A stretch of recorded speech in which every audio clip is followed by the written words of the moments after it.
This is your host, Tom Hudson, and this is episode number 54 of the UpRev Ninja podcast. Hello, everyone. Welcome to the UpRev Ninja podcast. If this is your first time listening, thanks for joining us. This show is produced each week with the single intent of discovering the tips, tricks, hacks, and lessons learned from our guests that has catapulted them into living the best version of themselves. Join your host, Tom Hudson, as he continues his search for the best methods to uprev his life. Now, let's dive into the show. Today on the UpRev Ninja podcast, I got Mark J. Podolsky, aka the Land Geek. He's widely considered the country's most trusted and foremost authority on buying and selling raw, undeveloped land within the United States. He has been actively investing in real estate and raw land since 2001 and has completed over 5,000 unique transactions.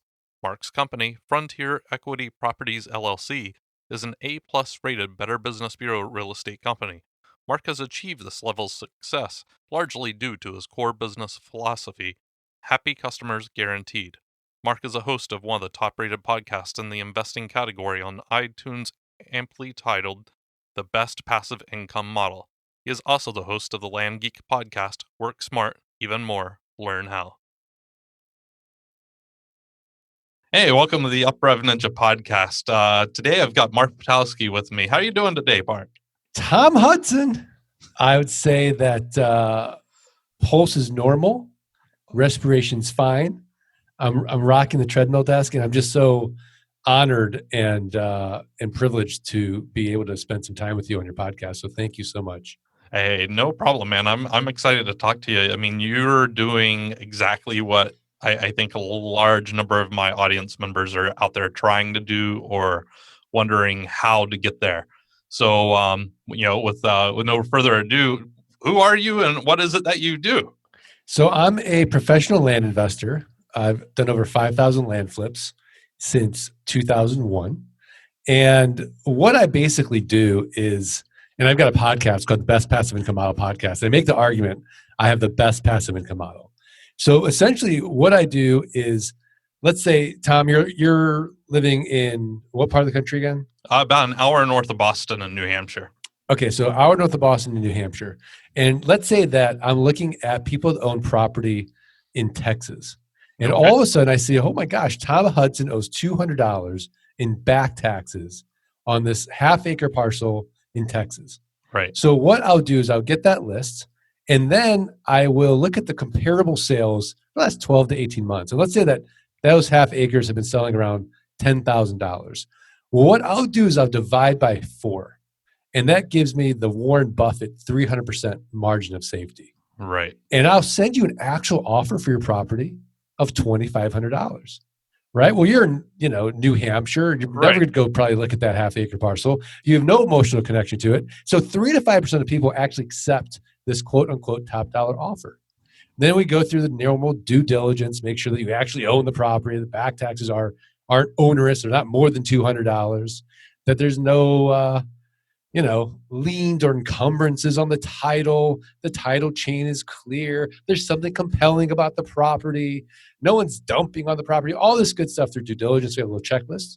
Okay. And then we actually buy the property. So now I own that property for $2,500. And this is where the best passive income model comes, is when I sell it. Because Tom, guess what? I have a best built-in buyer. Do you know who my buyer is? Who?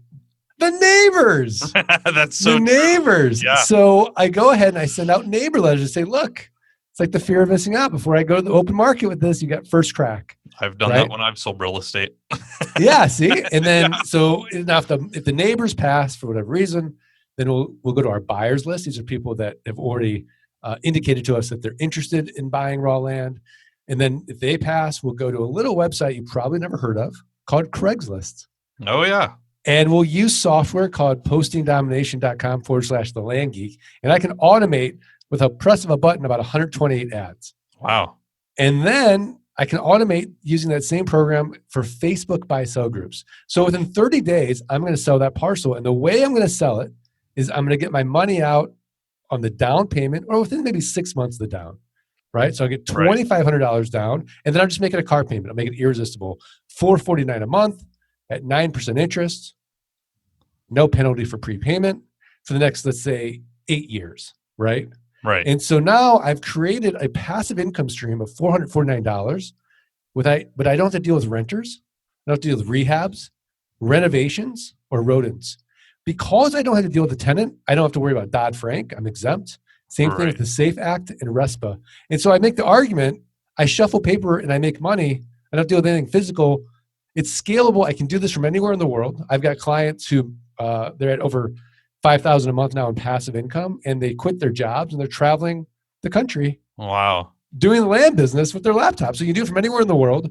And so what I try to do is, for all my clients is have that passive income exceed their fixed expenses. And then they're working because they want to, not because they have to. Does that make sense? Absolutely. Yeah. And that's a pretty phenomenal business process you have there. And it sounds automated, which I personally love. I'm all about process and systems and trying to make things as efficient as possible. So, I mean, it's crazy. We're 90% automated now with software. Yeah, that's awesome. So what got you into this, Mark? Okay. So in 2000, I was a very unhappy investment banker. And I was working with private equity groups doing mergers and acquisitions, mid-market stuff, let's say 5 to 500 million in enterprise value, nothing crazy. Yeah. And I had a 45-minute commute to work and back. I was micromanaged. It was high pressure. It was long hours. And it got so bad for me that I wouldn't get the Sunday blues anticipating having to be back at work on Monday. Right. I'd get the Friday blues hitting really fast and having to be back at work on Monday. Oh man. So my firm hires this guy and, we start talking. He says that on the side, he's going to these tax deed auctions. He's buying up raw land, pennies on the dollar, and he's flipping them online and he's making a 300% return on his investment. Well, Tom, I'm looking at companies all day long. I mean, a great company. Right. A great company has 15% EBITDA margins. Right. Or free cash flow. Great. Your average company is at 10%. I'm looking at companies all day long, 10%. So I don't believe him. So we go to New Mexico together. I've got $3,000 saved up for car repairs. I buy 10 half-acre parcels, an average price of $300. I do exactly what he says to do. I advertise them online. They all sell for an average price of over $1,200. 300%, it worked. Wow. So I took all that money. I went to another auction in Arizona, and there's no one in the room. I'm buying up all these properties. And over the next 6 months, I sold out of all that land, and I made over $90,000 profit. Wow. So I go to my wife. I said, honey, I'm going to quit my investment banking job, and I'm going to become a full-time land investor. She's pregnant, by the way. Oh, yeah. Okay. She said, absolutely not. So I said, okay. So I did it part-time for 18 months until the land investing income exceeded the investment banking income. Right. And I've been doing it full-time ever since. And I absolutely love it. Wow. So, that's pretty incredible, especially, to make a pivot like that and make it successful within a year and a half. I mean, a year and a half is a blink of an eye now, especially, sadly, the older you get, a year and a half is nothing. So what would you say that was kind of holding you back before that? I mean, I know you had this job that was, you hated on Friday, you were having Monday blues. So, what was holding you back before? Fear. Yeah. Complacency. And I think that I just didn't know what to do. There wasn't a really clear sort of path for me at that time. And I had so many other emotional things going on personally, just with, my wife's pregnant. Yeah. And we're building this family. We just bought our first house. And so I'm just kind of this, I'm young and I don't even know really what I want to do with my life. I just know that I'm unhappy.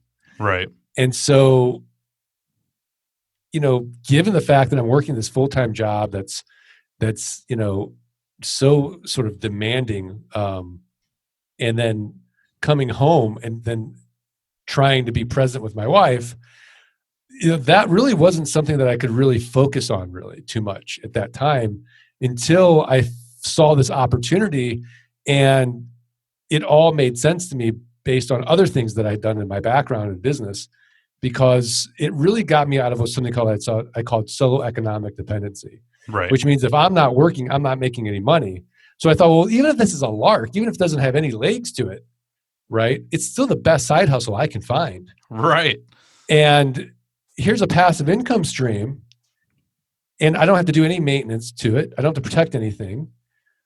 It's just shuffling paper. Yeah. And I get this money coming in every month, this mailbox money. So I thought, well, even if it doesn't work out, the worst case is I go out and I get a better job, or at least I'm happier, even if I'm not making as much money as I was before. So for me, this was like, okay, I can't lose with this.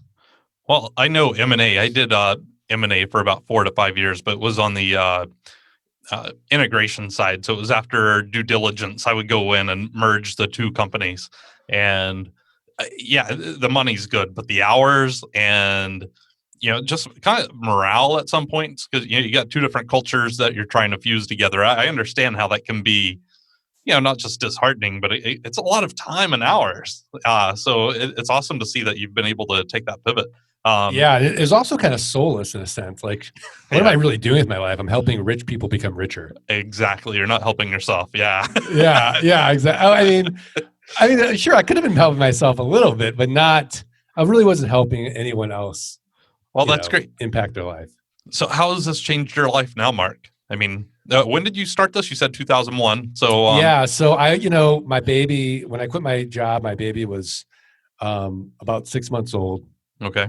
And to be able to raise my 3 children, work out of the house, and be there, and especially for my wife to be able to, run out, hey, honey, can you watch the kids? The jury's still out whether that's a good or bad thing. I'll let you know in about 10 years. They're 16, 14, and 12. But okay. For me to be able to spend so much time with my family, to be able to travel, to live and work with whomever I wanted, and it was, that freedom and flexibility. You can't put a price tag on it. I'm grateful for it every single day, especially on those rare occasions where I have to take that same route, where I have to go to work and I'd be in traffic. And like, oh my gosh, I used to do this every day for years. Yeah. And now I've got a 2-minute commute to work. From your bedroom to your office. Exactly. Yeah, I know what that's like. So, not to get too personal or anything, but how has this impacted your family? Looking back to 16 years ago to now. You already spoke about traveling, and you've got 3 children and your wife.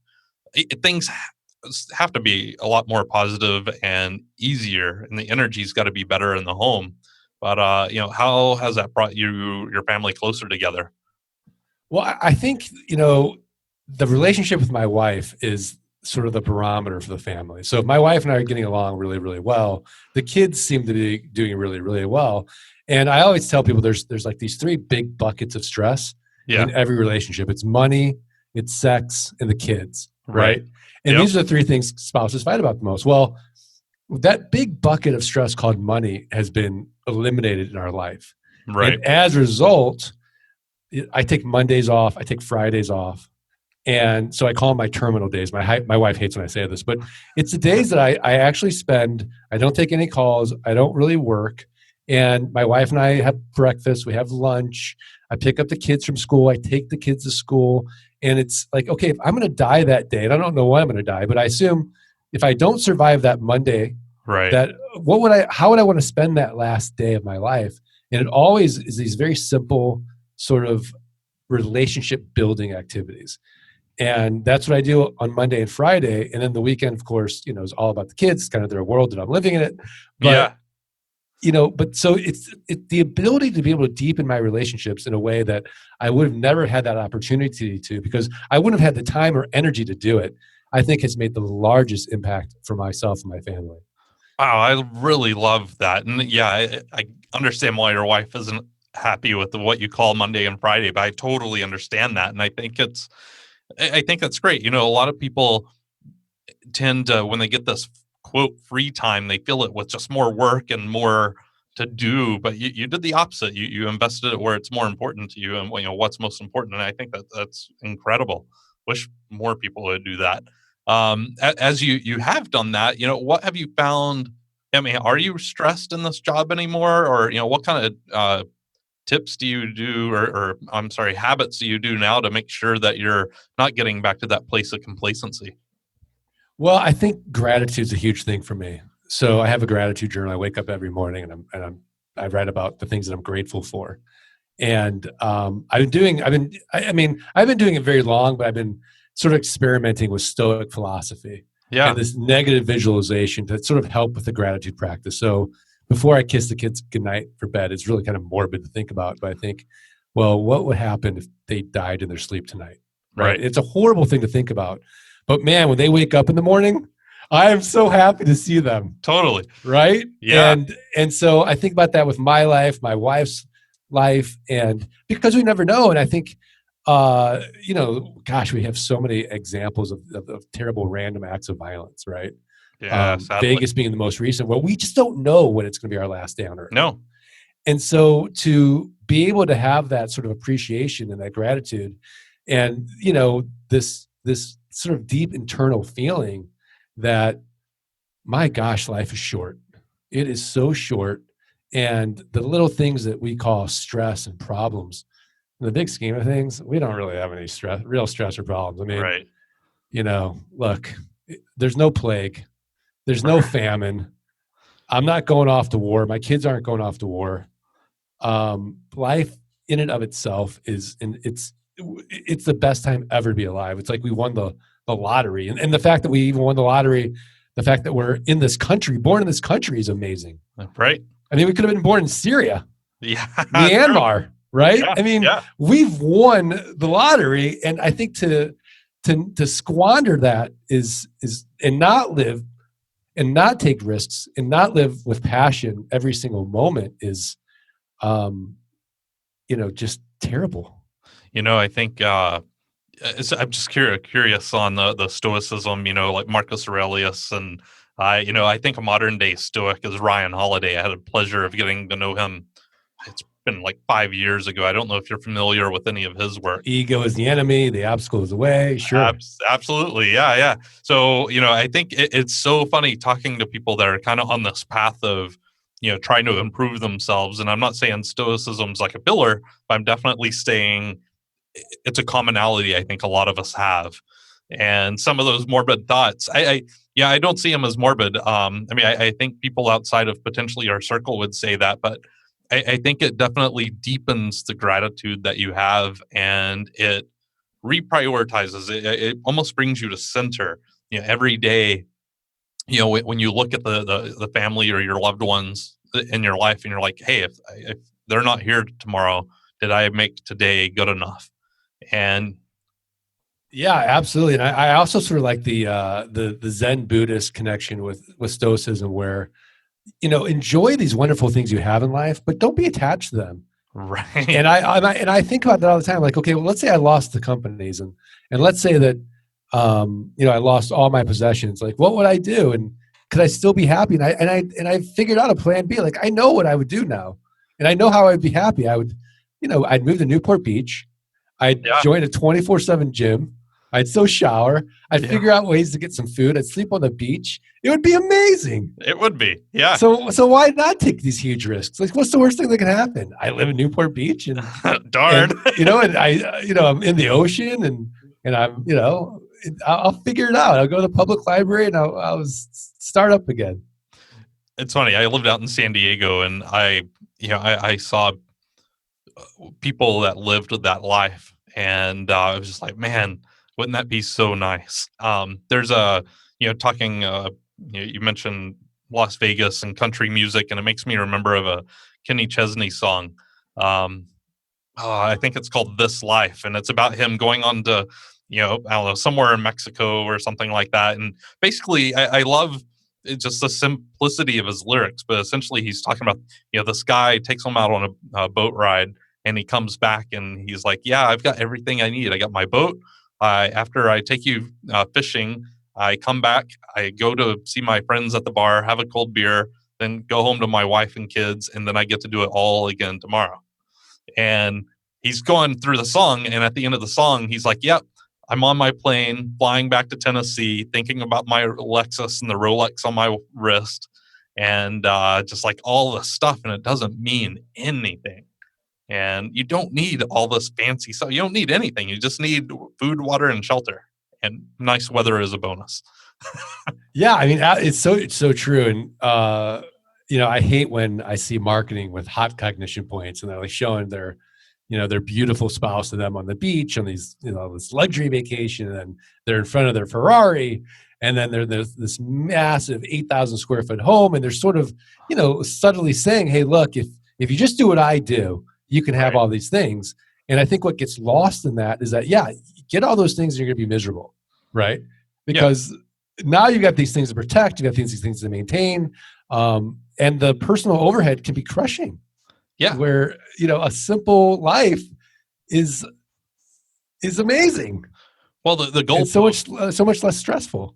The goal post always move on you, right? You have this goal, and once I get this car, I'll be happy. Well, you get the car, then it's something else. And, I've mentioned this on my show before, the movie Fight Club. There's a quote in there, and it's, the things that you own end up owning you.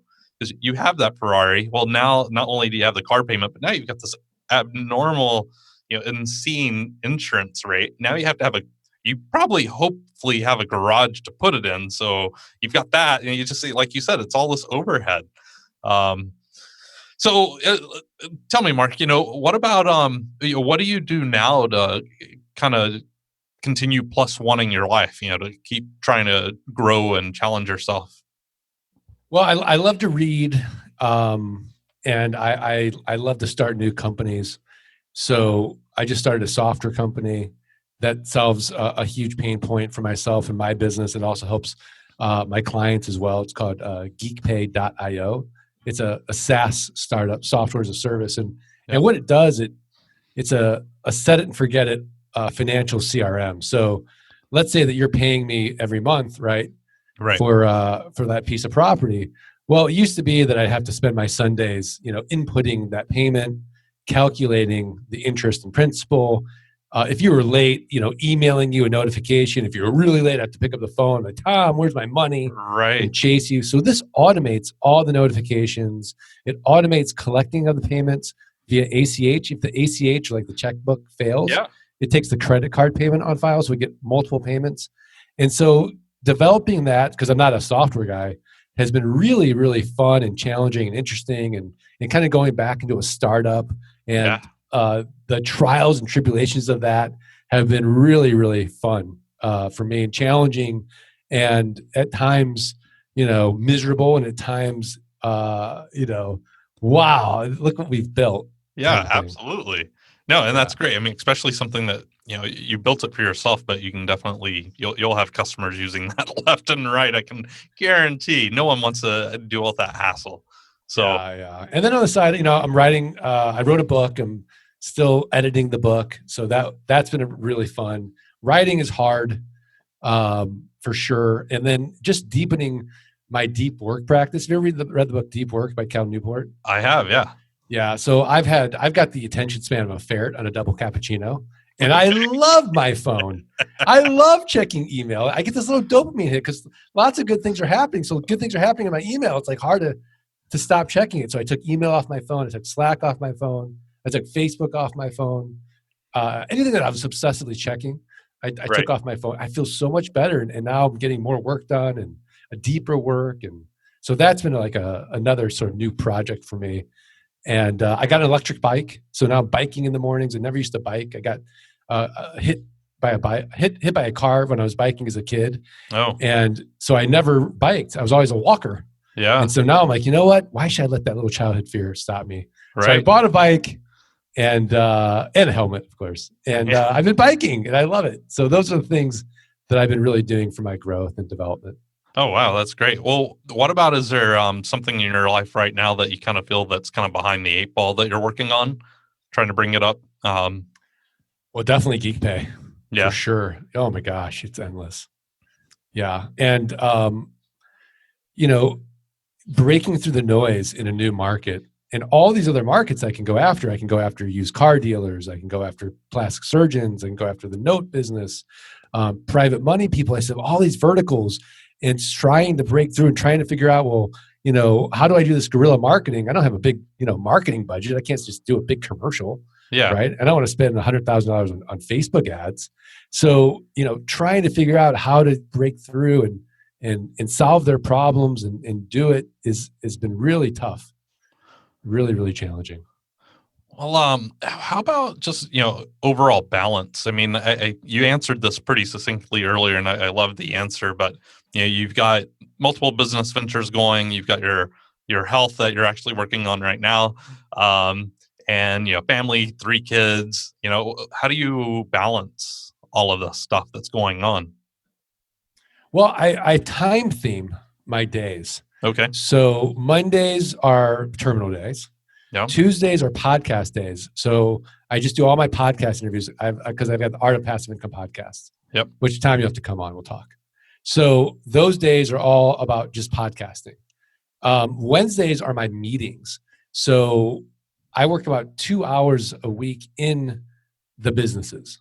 Right? Okay. And so, I have the management meetings and just make sure everything's kind of, I'm not taking my eye off the ball. And right. we talk to the management team and who's running this and who's running that and looking at reports and doing all that on Wednesdays. And then so Wednesday mornings are working in the business. And then I've got client calls on Wednesday, and then Thursday is client calls. And then Friday again is working on the business and deepening my relationships, my terminal day. And so I time theme those days. Okay, no, so batch process. I like batch that. Process, yeah. Yeah, I pretty much do the same thing. Gets me, and once I get in that state of flow, I can just hammer through things pretty quickly. So I've tried doing it in other methods and not very successful. So yeah, I mean, before bed, I always try to I write down like in a journal, like what problem do I want my unconscious to solve? Yes. And so then I kind of work on that, and then I wake up like, there's the answer. Isn't that and amazing? So it's amazing. And then I also try to avoid decision fatigue. And so having these themed days allows me to not have to think about what am I going to do today? Because I know Tuesdays are podcasts, Wednesdays are meetings, Thursdays are meetings, and that's it. And then from there, I can always pinpoint down. I don't eat breakfast. That's one less thing to not have to think about. And just kind of remove as many decisions as I can. Yeah, no, it's funny. Yeah, I had this habit for years. I had a mentor that told me about this, and so I would on Mondays I would always have Mexican. Tuesdays was Thai. Wednesdays was Chinese. Thursday was steak and potato. I'm from Texas, sorry. But I every day, and I didn't have to make a decision. And I already knew the restaurant I would go to or order from. I would not have lunch meetings because it would just zap my whole afternoon. Just take all my time. So I'm with you on the whole decision fatigue, and I'm to the point like the Steve Jobs and Zuckerberg out there. I've got 5 dress shirts. They're all the same. They're all Calvin Klein, all the same color. I just grab it, black slacks, black shoes, boom, I'm done. There's no time I have to put into that. I was the other guy for a long time, and looking back, I can't tell you how many minutes I sat there, okay, what am I going to wear today? I had a guest on recently, and he was talking about where if you can save 10 minutes a day, like not watering plants, if you have a garden or something, 10 minutes a day, that adds up to a full week at the end of the year. And you start looking at all these little decisions that you're making, that kind of go towards this decision fatigue. How much time is that at the end of the year? Is it a month that you're spending on this stuff? And it can get depressing when you start saying, I don't have enough time with my wife or my children or my friends or my business. It's because you're watering the grass. I mean, yeah, you'll never hear me say I'm too busy for anything. Yeah, same here. Yeah, because that's just I agree with you. And one of my favorite things to do is eliminate, delegate, and systematize. So I'm vicious with my time, even to the point where like my wife's like, "Why do you have to valet park everywhere?" I'm like, "Because I don't want to take that extra 7 minutes of my life and, look for parking when I could spend, $8 and just park and go and live my life. Yeah, So your wife. Delivery, Postmates, Amazon, subscribe and save. We're like doppelgangers. Yeah, your wife and mine would love chatting about us. Right. Yeah. I mean, it's so funny. My wife thinks I have OCD. I'm like, no, honey, I'm self-disciplined. Yes. And it's always a time value of money, right? I'm like, all right, if we do this is why I'm doing this. And over time, my wife's understood and she's on board with it. But obviously there's still times she's like, what? So, well, yeah. My wife's so sick of my clothes too. Cause I do the same thing with the clothing. She's like, please. And she'll like bring home shirts. I'm like, we'll get rid of one then. Yeah. That's fine. But yeah. If I buy one, I have to get rid of one. That's my process. And not that I'm going to go down this whole mastery of time, but one thing I do for all my clothes that are on a hanger, which isn't many, but I have all hangers face backwards. So where you have to put the hanger in past the rod to hang it. And so I do that at the beginning of the month, and at the end of the month, anything that is as I put things back in throughout the month, I put it on like you normally would.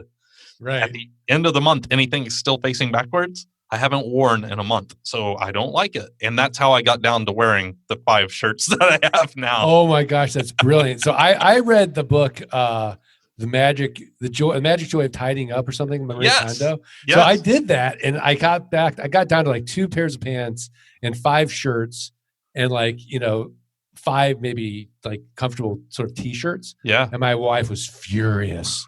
Yeah. She's like, you have no clothes. I'm like, but these all spark joy. She's like, stop saying that. So, in order to keep the marriage harmonious, yes. I have made some concessions. That's okay. Yeah, but otherwise, because I know there's like 2 shirts in my closet I'm keeping just for her that I won't wear. Yep. Unless she says, please wear this, and that's it. But yeah, it's so funny. Wow. All right. Well, it's funny. I got that book for my wife about 2 years ago, right before we moved, because I didn't want to move everything that she had. My strategy worked. So, Mark, just, kind of going to some of the wrap-up questions here. We've covered a lot of different topics here and, kind of sporadically, but, all together, it all links together, and I love that. But let's say there's a person out in the audience today and they're lost. They're trying to figure out, they're at a crossroads, and they're trying to get to that next step in their life, be it relationships, financial, whatever, and they're sitting there. What do I do? What kind of advice would you give that person? What's so funny is Tony Robbins has this great quote, and he says, suffering is an excessive focus on yourself. So as soon as you shift the focus away from, I'm so upset that, I don't have the job I want. I don't have the relationship I want. I don't have the time I want, right? And you start thinking about, well, how can I make other people's lives better? All these different opportunities start opening up, right? You can volunteer on the weekends. You can, join a club, right? To meet other new people that are interesting. Absolutely. And maybe be the president of that club. Start a side hustle, right? Yeah. And create this sort of business utopia that you've always dreamed of. Treat the people in your little utopia the way that you want to be treated. Right? And spark joy in everyone's life that you encounter, and watch what happens with your life. As soon as you take the focus off yourself and you put it on other people, and think of the world as what if it's the last day of their life, right? Instead of, it's the last day of my life. What is the last day of their life? It's I think you'll be overwhelmed with opportunities, and you'll start seeing a path. I love that. And I think that's a good philosophy to live by. I like that. So thanks for sharing that, Mark. Sure. So, we all have a million ways to connect with each other on the interwebs these days. What's the best way to get a hold of you? I think the best way is thelandgeek.com, thelandgeek.com. And if the listeners email support@thelandgeek.com and put in the subject line, Tom Hudson or Rev Ninja or anything like that, we'll send them for free our $97 passive income launch kit. Okay, great. Thank you very much for that, Mark. Well, so this is a kind of a segment where I just want you've got the opportunity to, share something that you're currently working on. You mentioned a book that you're, painstakingly kind of editing right now, but it could be a project, anything like that. So what are you working on right now? So again, I think the big project right now is the book, which hasn't gone out yet, and geekpay.io. So if you're somebody that needs to automate getting paid, check out geekpay.io. And then if you're somebody that wants more passive income in their life, again, check out thelandgeek.com, and we'll provide you tons and tons of information so you can make a educated choice. Awesome. All right. Well, is there anything that we haven't talked about that you'd like to bring up? I mean, Tom, you and I could live together, man. It's a weird thing to say. I think we'd be real. I mean, it's like that Anchorman quote. I think we should move in together. Yeah. It's funny today. A buddy of mine emailed me and it was the Revel is a 4x4 Winnebago, and I've tagged my wife on Facebook. I'm like, hey, here's our next home.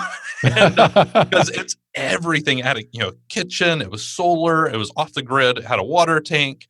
It was almost like a tiny home 4x4 Winnebago. Right. And I was like, here's everything we need right here. So maybe in 5 years, I've got a 17 and a 13-year-old. So maybe after a 13-year-old's off to college, we'll be ready for that. But yeah. All right. So Tom, I'm ready for a new book. Awesome. What's your recommendation for me? Oh man, good question. 10% Happier? Oh, Dan Harris? Yeah. Okay, I read it. Another one? Atlas Shrugged by Ayn Rand. Read it. Okay. What's your desert island book? You're going to spend a year on a desert island. You got to read this book over and over and over again. It's funny. I love that question. And this all just goes back to because it was the first book that got me interested in reading. So it's not deeply intelligent or sophisticated, but it's Bram Stoker's Dracula. Ooh, okay. All right. And we're recording this in October. All right. Awesome. Okay. I'll have to read that. I just finished a great book, Ready Player One. Oh, okay. So geeky. It's a great audiobook. Okay. You'll love it. And they're making a movie of it. Spielberg's making a movie of it. Oh, wow. All right. Yeah. That book ended. I was like, oh, I was so upset. I'll have to check that out. It's funny. I just had a friend last night in Portland, Oregon. He texted me. He was like, hey, I'm about to get on this 10-hour flight. What are some books I should download? So sent him a list of like 5. And he was like, I've heard. And like one of them he hasn't heard of. And I'm like, great, do that one then. Right. So, well, fantastic. Mark, thank you so much for coming on, and I really appreciate everything you shared with us today. We touched on a myriad of topics, but I think it's all, definitely stuff that we can integrate into our lives. So thank you very much. Tom, thank you. I really appreciate it. Mark and I cover a lot in this podcast. We talk about how he buckets his time. So like Monday and Fridays, his terminal days, as he calls them, or his family days. He ensures weekends are also dedicated to his children. Tuesdays, he focuses on his podcast. Wednesdays, he does meetings in the AM, and then client calls in the PM, and client calls all day on Thursday. This helps him not have decision fatigue, which is really important. When you block things out and you always do the same pattern, people might say it's monotonous and it gets boring, but it also prevents you from having all these decisions that you have to make. And there's scientific evidence that they've shown now. I believe one of the books out there is called Willpower. And they talk about the more decisions you make, by the end of the day, you're just like, you kind of give up, throw your hands up in the air. It's so difficult for you to go on. Outside of that, some of his key things that kind of held him back were, just fear and complacency. And you can see how he's really pivoted and changed that around. He talks about how he does a gratitude journal in the morning. He talks about Stoic philosophy and Zen Buddhism. And, he just reads a lot. And then, he asks his subconscious in the evening, hey, I've got this challenge. What can I do? And then he often wakes up with the answer. And I think we've talked about that on this show as well, the power of the subconscious. I can't remember if it was Earl Nightingale, Napoleon Hill, or Dale Carnegie, but one of those folks, this was a practice that they often did and they suggested to their clients as well. We also talked about several books, Deep Work, The Joy of Tidying Up. We talked about Fight Club, music, all kinds of good stuff. And but other than that, there's a ton of content from this that I really enjoyed. And outside of that, I would love to hear what your thoughts were about the episode. Thanks for listening to the UpRev Ninja podcast with your host, Tom Hudson. Navigate to our website at uprev.ninja today, where you will find additional resources to help you discover the best version of you. While you're there, join our newsletter and join the discussion on your favorite social media platforms. We've got some awesome guests lined up to share with us how they are becoming the best versions of themselves. Again, thank you for listening. Now it's time to go out and uprev your life.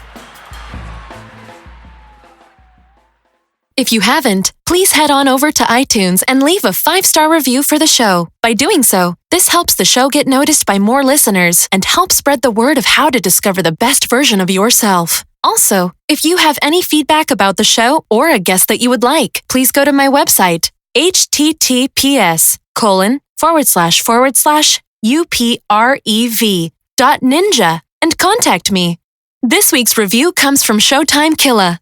Big ups for UpRev! This is one of my new favorite podcasts. Tom Hudson is a seasoned interviewer and the guests provide wonderful insight. Can't recommend the show enough.